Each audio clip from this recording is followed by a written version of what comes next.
Hello students, this is video number 9 of work energy and work power and energy। और इस video के अंदर हम लोग डिस्कस करेंगे work energy theorem on system. On system आप लिख लेना है इसमें हेडिंग में। This is work energy theorem on system, पूरे सिस्टम की वर्क एनर्जी थ्योरम पे ऊपर हम बात करेंगे। वर्क एनर्जी थ्योरम आपको याद दिला देता हूं मैं इधर ही। Work energy theorem is W work done by all forces, work done by all forces is equal to work done by all forces is equal to change in kinetic energy। फिर हमने इसको मॉडिफाई किया था and we said work done by external force plus work done by non conservative forces is equal to change in total mechanical energy E2 minus E1। ये फिर हमने बोला था इसको मॉडिफाइड वर्क एनर्जी थ्योरम। फिर जब हमने बोला था कि WF भी जीरो कर दो, एक्सटर्नल फोर्स भी ना हो, कंजर्वेटिव फोर्सेस भी ना हो, तो mechanical energy remains conserved. E2 और E1 जो हैं वो इक्वल हो जाते हैं। ये मैंने आपको थोड़ा रिमाइंडर दे दिया कि क्या क्या हमने वर्क एनर्जी थ्योरम के अंदर पढ़ा था। वही लगाएंगे हम और सिस्टम के ऊपर लगाएंगे। अगर एक्सटर्नल फोर्स एब्सेंट हो, अगर नॉन कंजर्वेटिव फोर्सेस एब्सेंट हो, the mechanical energy remains conserved. Mechanical energy remains conserved मतलब क्या मतलब हुआ मैकेनिकल एनर्जी रिमेन्स कंजर्व्ड? इसकी meaning mechanical energy remains conserved का मतलब है कि कहीं पे अगर पोटेंशियल एनर्जी डिक्रीज कर रही है तो उसकी वजह से कहीं पे, नहीं सॉरी ऐसे बोल लेते हैं कि कहीं पे अगर मैकेनिकल एनर्जीज डिक्रीज कर रही हैं तो कहीं पे मैकेनिकल एनर्जी इंक्रीज कर रही होगी, अगर सिस्टम की अगर पूरे हम बात करें तो। इसको मैं एक एग्जांपल के थ्रू आपको समझाऊंगा और इन सिस्टम के अंदर हम इस तरह से अंडरस्टैंड करेंगे। दो तरह की प्रॉब्लम्स मैं आपके साथ डिस्कस करूंगा, लगभग सेम तरह की प्रॉब्लम्स हैं। देखो जरा कैसे। ये एक सिस्टम है विच इज एट रेस्ट। लिख लो आप system at rest.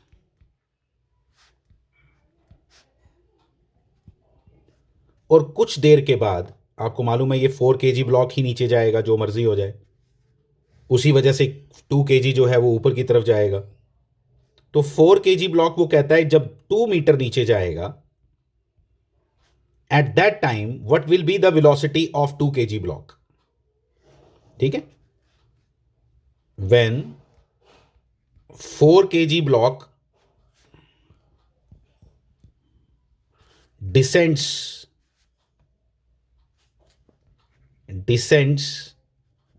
Bye 2 metre, मतलब 2 मीटर नीचे जाएगा, what will be the velocity, what will be the velocity of 2 kg block at that time. पूरा लिख लो आप। ठीक है, ये क्वेश्चन है हमारा।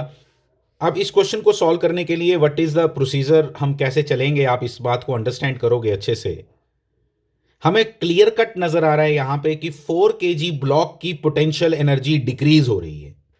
कितनी है हमें लेना देना नहीं, वैसे भी मैंने आपको बताया था पोटेंशियल एनर्जी चेंज पे ज्यादा बात करती है। अगर आप एग्जैक्ट पोटेंशियल एनर्जी लेना चाहते हो तो फिर आपको लेना पड़ेगा जीपीई कहीं पे जीरो है, तो आपको कोई ज़रूरत नहीं है उस सब चीज़ की करने की। मैं आपको एक सिंपल मेथड बताऊंगा ऐसे सिस्टम वाले प्रॉब्लम्स को करने का। डिक्रीज देखो कहां हो रहा है, कहां कहां डिक्रीज हो रहा है। Initially they are at rest, इसका मतलब इनिशियल काइनेटिक एनर्जी दोनों की जीरो है।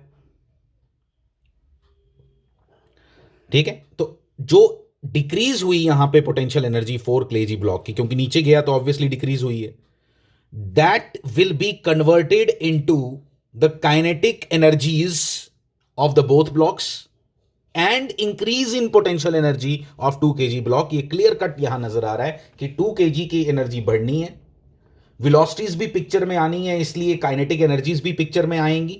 हम इसको इस तरह से करेंगे, करने के और भी तरीके हैं लेकिन ये मुझे सबसे सिंपल लगा इसलिए मैं आपको बता रहा हूं। देखो, decrease in potential energy of 4 kg block. Decrease in potential energy of 4 kg block is equal to mgh mgh कितना नीचे गया है 2 मीटर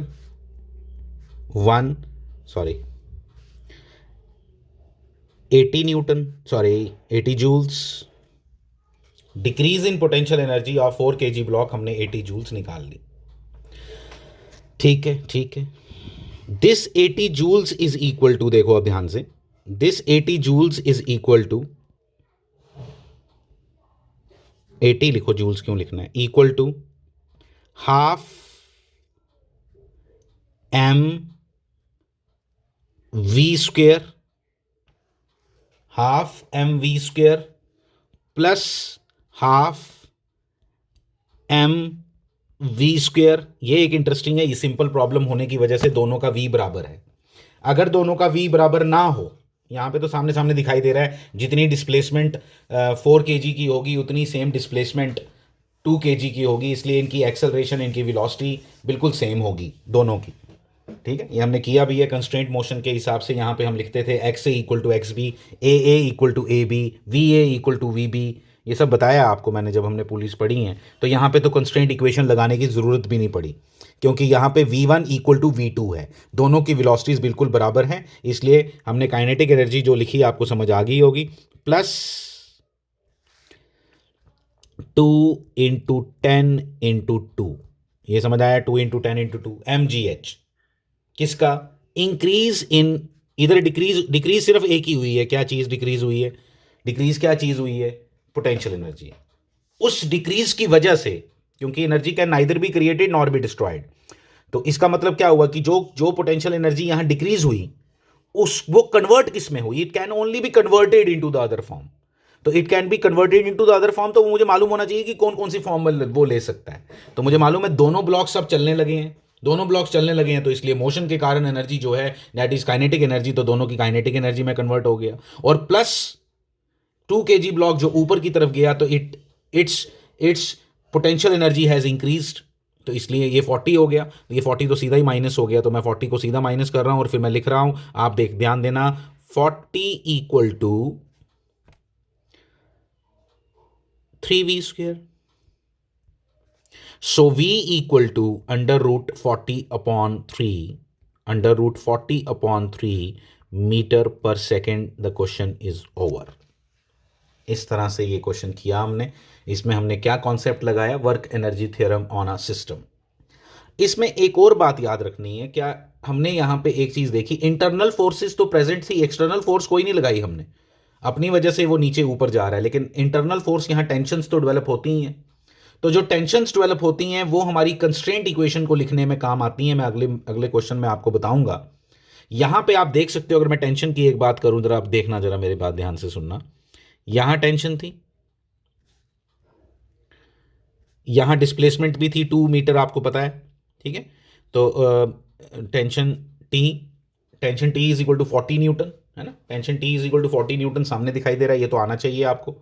तो 40 न्यूटन इंटू डिस्प्लेसमेंट कितनी? 2. तो 40 इंटू 2 इक्वल टू क्या आ गया? 80 जूल्स.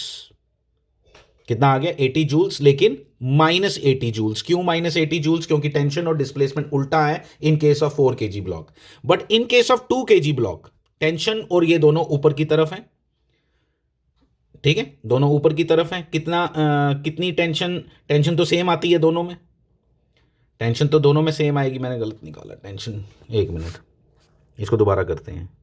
मैंने टेंशन गलत लिख दी वहाँ पे, सॉरी.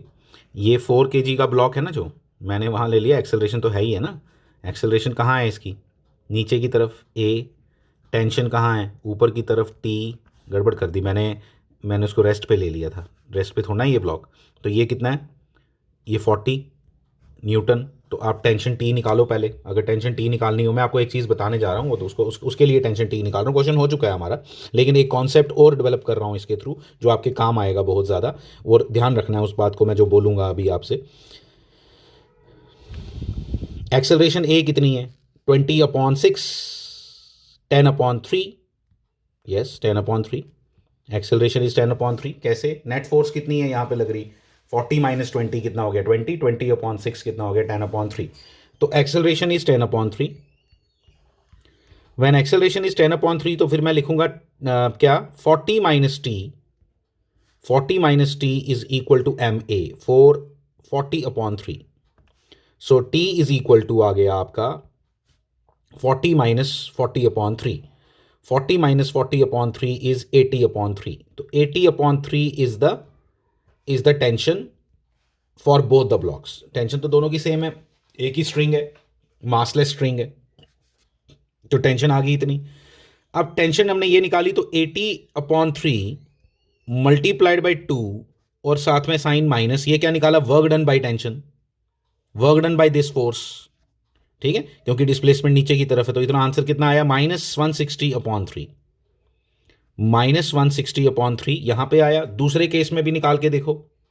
दूसरे केस में आपका टेंशन कितनी है? टेंशन तो 80/3 ही है। ठीक है, तो वहां पे क्या आएगा? हाँ, वो आएगा +80/3 इंटू 2। प्लस क्यों? 2 kg ब्लॉक आप ध्यान दो कहाँ जा रहा है? ऊपर की तरफ। टेंशन भी कहाँ है? ऊपर की तरफ। दोनों सेम डायरेक्शन में हो तो कॉस कितना आया? cos 0 +1 होता है। ठीक है, तो इसलिए वहां पे ये प्लस आया। तो आंसर तो सेम आया वर्क डन का, +160/3 आया। लेकिन जब हमने ऐड किया तो हमने ये कंक्लूड किया इसके थ्रू। और आपने याद रखना है प्लीज, ये इंपॉर्टेंट बात, ये एक इंपॉर्टेंट बात आप याद रखोगे। क्या? सिग्मा, देखो क्या लिख रहा हूं, सिग्मा टी इंटू एक्स, मतलब वर्क डन बाई टेंशन, सारी टेंशंस का work done is always equal to 0। और जब मैंने इसको डिफरेंशिएट किया तो tension T into dx/dt, dx/dt क्या होता है? v, ये भी इक्वल टू 0। फिर फर्दर डिफरेंशिएट किया तो क्या आया? T a is equal to 0। ये कई बार कंस्ट्रेंट इक्वेशंस को जल्दी लिखने के ये काम आती हैं चीज़ें। मैंने वहाँ आपको बताया नहीं था, लेकिन यहाँ पे एक आध एग्जांपल के थ्रू आपको बताऊंगा कि जो कंस्ट्रेंट मोशन में कुछ एग्जांपल्स में ये आप लगा के उसको और ज़्यादा जल्दी इक्वेशन लिखने के काम आती है। ठीक है, तो मैं अभी नेक्स्ट प्रॉब्लम में आपको बताऊंगा कैसे। यहां पे कंस्ट्रेंट इक्वेशन लिखने की जरूरत क्यों नहीं पड़ी इस प्रॉब्लम में? इस प्रॉब्लम में आपको डायरेक्टली दिखाई दे रहा था एक बात बड़ी क्लियरली। क्या क्या दिखाई दे रहा था? आपको दिखाई दे रहा था कि इन इन प्रॉब्लम्स के अंदर, इस प्रॉब्लम के अंदर पर्टिकुलरली आपकी जो वेलोसिटी है वो दोनों ब्लॉक्स की सेम थी, देख के पता चल रहा था। एक्सेलरेशन दोनों की सेम थी, डिस्प्लेसमेंट दोनों की सेम थी। डिस्प्लेसमेंट जब सेम हो तो वेलोसिटी भी सेम होती है और एक्सेलरेशन भी सेम होती है। तो डायरेक्टली जब देख के आपको पता चल रहा था, इसलिए हमने कंस्ट्रेंट इक्वेशन लगाई ही नहीं। लेकिन लगानी होती तो हम बड़े मजे से ऐसे लिखेंगे, देखना। अगर मान लो ये तो हमने इधर से ये उल्टा प्रूव किया, लेकिन अगर अब मैं कहता हूं मुझे तो ये मालूम है, ये बात तो मुझे मालूम है, तो मैं अगर यूज करूं इसको तो आपको डायरेक्ट दिखेगा मैं क्या बात कर रहा हूं। देखना जरा मैं क्या बात करूंगा। यही हमारी प्रॉब्लम थी, तो हम क्या लिखा करेंगे directly? Sigma T into x is equal to क्या है? 0। तो मैं यहां लिख दूंगा टी इंटू x1, मतलब ये अगर x1 नीचे गया, ठीक है, t/x1 -t/x1, क्योंकि नीचे जा रहा है और टेंशन ऊपर की तरफ है, इसलिए t/x1। x1 2 मीटर मालूम था जैसे हमें, तो प्लस टी इंटू, दूसरे में प्लस है, t/x2 इज इक्वल टू क्या? 0। और यहां से जब हमने इक्वेट किया टी कैंसिल हो गया, तो x1 इक्वल टू क्या आ गया? x2। जो लिखने की जरूरत बिल्कुल नहीं पड़ी इस क्वेश्चन में, क्योंकि ये क्वेश्चन सिंपल है और यहां हमें डायरेक्ट दिखाई दे रहा है क्लियर कट कि x1 और x2 यहां इक्वल होंगे। बट जहां हमें दिखाई नहीं देगा, we will use this concept, we will use this concept, and when you find कि x1 इक्वल टू x2 है तो v1 इक्वल टू v2 होगा और a1 इक्वल टू a2 होगा। जब x1 इक्वल टू x2 है तो ये दोनों भी उसके साथ ही वैलिड है। तीसरी बात इसमें ये आ गया आपको इधर से। बाकी आप इसको दूसरी कंस्ट्रेंट इक्वेशन से भी इसी तरह से करेंगे। नेक्स्ट प्रॉब्लम करते, ये क्वेश्चन भी बिल्कुल सेम है, ये क्वेश्चन भी बिल्कुल सेम है। इस क्वेश्चन के अंदर हमने क्या निकालना है वही से मैं बोल देता हूं, आप लिख लेना। Same question, find the speed of both the blocks when, find the speed of both the blocks when 10 kg block descends by 2 metre. ठीक है, ये सेम क्वेश्चन है। 2 मीटर से इसको डिसेंड किया, यहाँ जगह नहीं मेरे पास 2 मीटर दिखाने की, तो ना दिखाने की जरूरत है। सबसे पहली बात देखो, क्या वही डिक्रीज करेगी इसकी एनर्जी 10 kg वाले की, decrease in potential energy. Decrease in potential energy कितनी होगी? Decrease in potential energy of 10 kg block. लो भाई, decrease in potential energy of 10 kg block कितना होगा? देखो 10 इंटू 10, जी की वैल्यू 10 ही लेते हैं हम, इंटू 2, 200 जूल्स। ठीक है जी, तो 200 जूल्स क्या कन्वर्ट हो गया? 200 जूल्स इज इक्वल टू हो गया आपका, देखो ध्यान से, 200 जूल्स इज इक्वल टू हो गया आपका change in kinetic energy, sorry increase in kinetic energy of 10 kg block, half 10 v1 square. इसकी वेलोसिटी v1 मान लेते हैं, क्योंकि दोनों की वेलोसिटी बराबर है, यहां हम कुछ नहीं कह सकते, पीछे वाले केस में हमने कहा दिया बड़े मजे से, यहां नहीं कह सकते।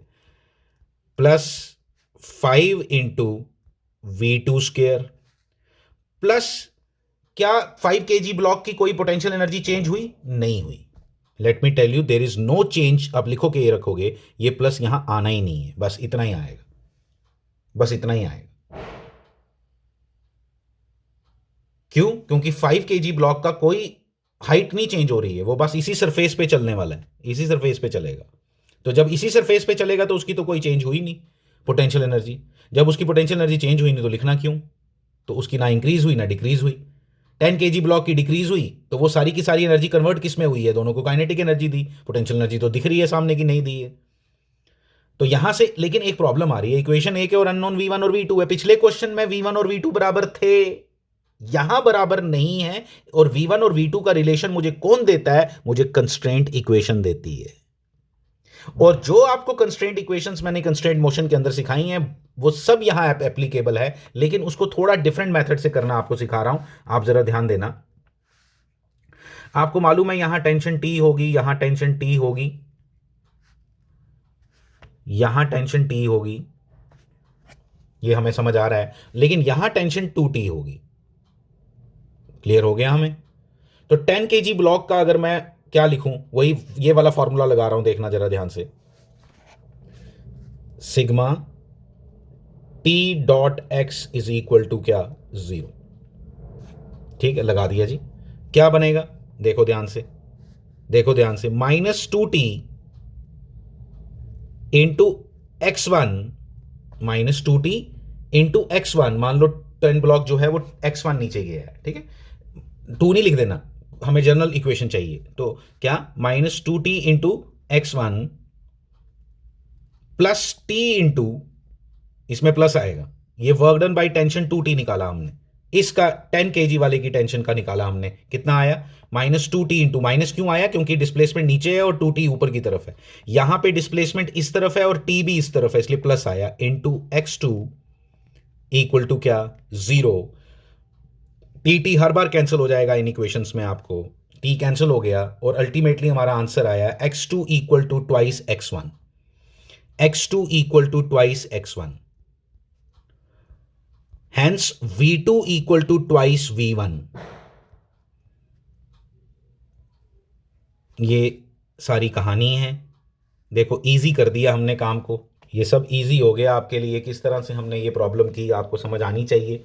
कंस्ट्रेंट इक्वेशन लगाने, जिसको नहीं पसंद आई मान लो ये टेंशन वाली बात, सिर्फ कॉन्सेप्ट याद रख ले आप, लेकिन अगर क्वेश्चन करने के लिए अगर वो कहता है कि मुझे कमांड है, वो पुरानी जो एग्जांपल्स हमने की थी जहां पे हम पॉइंट मेथड से हम करते थे, इसका रिलेशन फाइंड करते थे v1 v2 का, तो वहां से कर ले, सेम आंसर आना चाहिए, आएगा भी।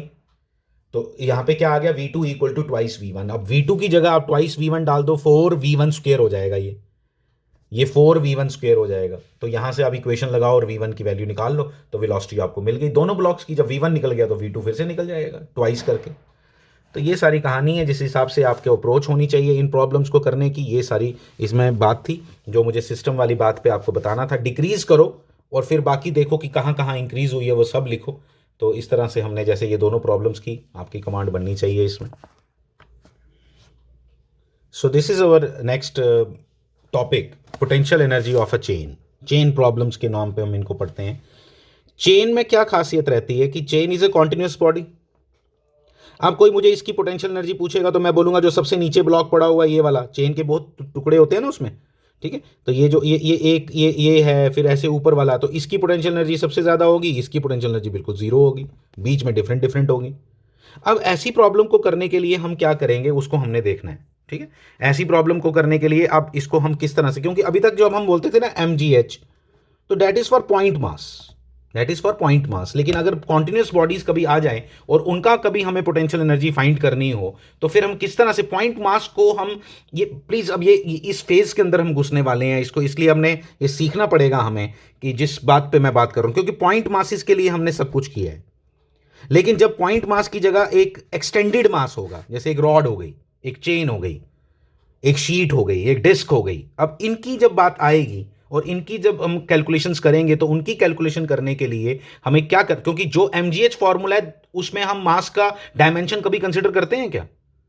कभी आपने देखा कि एक ब्लॉक है, हम इतना बड़ा ब्लॉक लेते हैं, इतना ब्लॉक कोई बनाए, इतना ब्लॉक कोई बनाए, हम किससे कंसर्न्ड हैं? सिर्फ मास के साथ, क्योंकि हम इन दोनों को क्या मान के चलते हैं कि इनके डायमेंशंस को हम बिल्कुल भी फोकस करते ही नहीं है।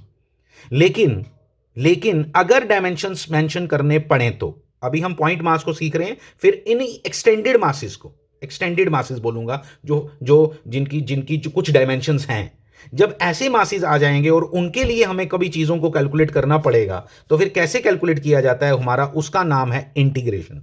याद रखना आपने, इसको बहुत अच्छे से सीखेंगे आप। अब जैसे यही प्रॉब्लम हमने करनी है, तो हम यहां पे क्या करेंगे, सबसे पहला काम करेंगे, हम यहां पे इसी चेन का एक छोटा सा टुकड़ा लेंगे, इतना, ठीक है, इतना टुकड़ा लेंगे, जिसको हम क्या मानेंगे, क्योंकि ये वाई एक्सिस की डायरेक्शन में है, इसलिए हम इसको ऐसे लिख लेते हैं, क्या, इस चेन की टोटल लेंथ कितनी है, एल, मास कितना है टोटल चेन का, एम, तो हम इसको क्या लिख लेंगे, ये इसको लिखेंगे कि ये वाई डिस्टेंस पे, ग्राउंड से वाई डिस्टेंस पे, जहां पे जीपीई 0 है, यहां पे हम जीपीई 0 ले रहे हैं, ठीक है, ground gravitational potential energy equal to 0। तो ये आ गया आपका ये वाई डिस्टेंस के ऊपर हमने एक छोटी सी इसकी एक पार्ट लिया, जिसको हम पॉइंट मास मानना चाहते हैं, और जिसका नाम हमने रखा डी वाई। क्या नाम रखा, डी वाई। आप एक्स डिस्टेंस पे डी एक्स भी ले सकते हो, कोई प्रॉब्लम नहीं है, लेकिन ये खड़ी चेन है, खड़ी चेन के लिए हमने वाई लिया। अगर कोई बोले मैंने एक्स डिस्टेंस पे डी एक्स लेना है, ले सकता है, कोई प्रॉब्लम नहीं है, फाइन। तो ये आ गया आपका डी वाई, जिसको हमने पॉइंट मास माना। तो हम क्या करेंगे, पोटेंशियल एनर्जी ऑफ दिस, किसकी, इस पॉइंट मास की, किसकी, डी वाई पॉइंट मास की पोटेंशियल एनर्जी कितनी होगी, देखना जरा ध्यान से लिख रहा, डी क्या, डी एम मतलब इसका मास, डी एम इसका, ये डी और एम अलग अलग चीज नहीं है, डी एम मतलब इसका मास, किसका, ये जो छोटी सी आपने स्ट्रिप ली, we call it strip, we call it some point mass, कुछ भी बोल लो इसको, ये बहुत छोटा टुकड़ा हमने इस चेन में से लिया, और जिसको हमने डी वाई माना, और डी वाई मानने के बाद हम उसकी पोटेंशियल एनर्जी निकाल रहे हैं, किसकी, डी वाई की। तो वो मैंने क्या लिखी, डी एम जी एच, कितनी हाइट पे है ये, वाई, तो ये हो गया आपका ये डी एम जी वाई। अब क्वेश्चन ये है कि इस डी एम की वैल्यू कितनी होगी, वो मैं आपको बताता हूं, जरा ध्यान देना। एल लेंथ का टोटल मास कितना है, पूरी एल लेंथ का टोटल मास है एम, तो 1 अगर यूनिट लेंथ हो तो कितना होगा, एम अपॉन एल, कितना होगा, एम अपॉन एल। लेकिन हमें किसका चाहिए, डी वाई का, डी वाई लेंथ का कितना मास होगा, that will be equal to m upon unitary method बोलते हैं इसको छोटी क्लासेस में, m upon l into d y. तो इसलिए डी यू इक्वल टू क्या हो गया, डी यू इक्वल टू हो गया M upon L G Y, नहीं, M upon L D Y. ये M upon L D Y क्या है, डीएम की वैल्यू, डीएम क्या है, इस डी वाई टुकड़े का मास, जी वाई। इतनी बात आपको समझ, लेकिन हमें तो पूरे पूरे की निकालनी है। डी यू तो आपने लिख दिया, कितना, डी यू आपने लिख दिया, डीएम, ये देखो डीएम,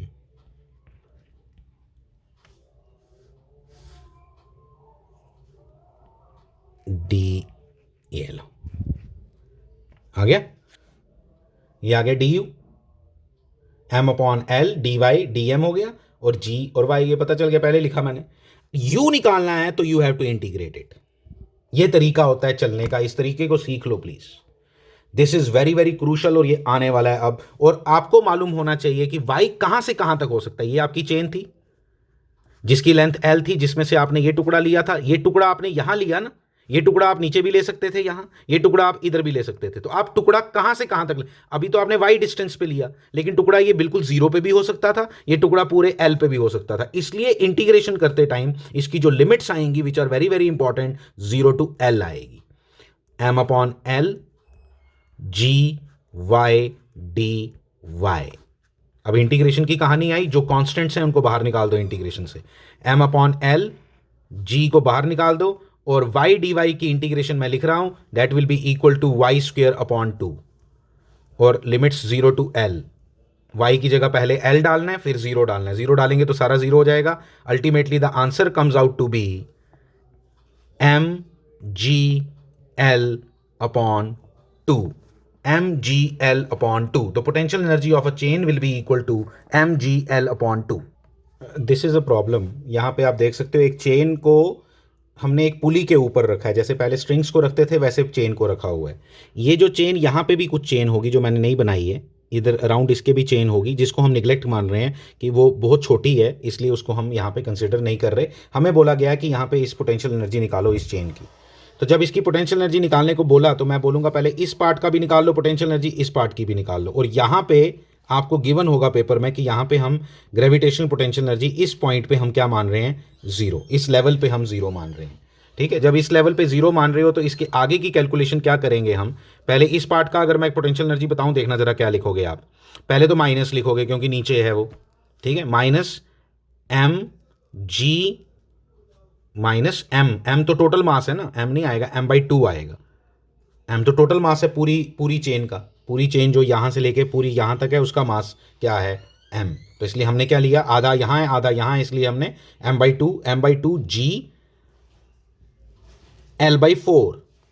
l/4 क्यों, यहाँ पे टुकड़ा कितना है l/2, उसका भी फिर आधा करना होता है, ये अभी बताया था मैंने, ठीक है। mg/l/2 फॉर्मूला है ना आपका पोटेंशियल एनर्जी का चेन का।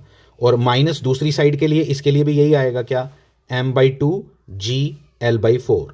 तो ये कितना बन गया, ये बन जाएगा आपका minus mg l/4, minus mg l/4। ये इसका आंसर आ गया, potential energy of this chain जो ऊपर है। माइनस क्यों आया, क्योंकि आपने लेवल जो है जहाँ पे आपने 0 माना हुआ है उससे नीचे के लेवल पे चेन रखी है, इसलिए यहाँ पे माइनस आया। तो ये सिंपल, इतनी सी बात, सिंपल प्रॉब्लम थी, इसमें कोई मुश्किल नहीं है। आगे हम नेक्स्ट वीडियो में इसी को चेन प्रॉब्लम्स पे ही आगे करने वाले हैं काम। Thank you very much.